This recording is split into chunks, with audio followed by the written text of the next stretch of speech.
If you've been on the internet recently, you may have seen a clip of Pastor Marvin Winans in Michigan, and people are criticizing him for calling out a woman. They were doing some giving day, and she didn't get in the proper place in line. And now people have taken this out of context and criticized him for it. And I'm here to tell you this.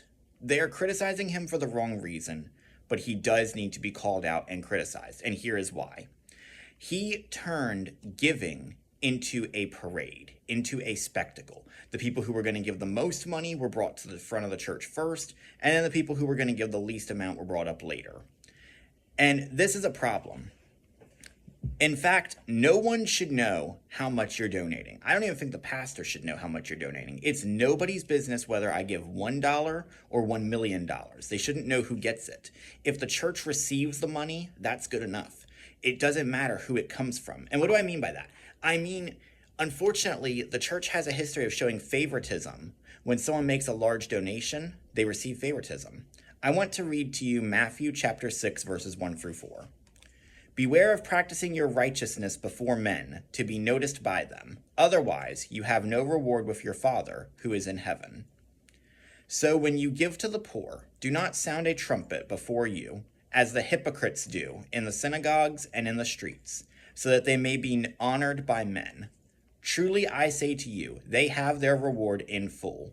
But when you give to the poor, do not let your left hand know what your right hand is doing, so that your giving will be in secret, and your Father who sees what is done in secret will reward you.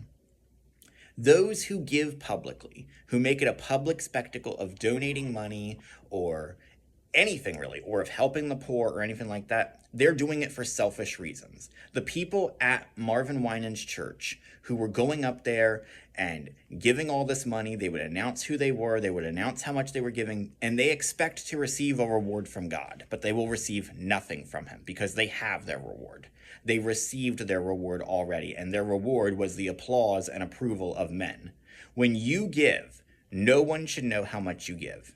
Now, giving is important, but it's not a public spectacle. It's not a matter of who's more righteous, who's holier, or anything along those lines. You know, the fact that I can't donate $1 million every month doesn't mean I'm less holy than somebody else. Doesn't mean I'm less of a believer than somebody else. The fact that I can't give even $100 every month doesn't mean I'm less of a believer than anybody else. So, your donations should be in private. Nobody should know how much you are giving, because your Father who is in heaven sees what you do, and he will reward you.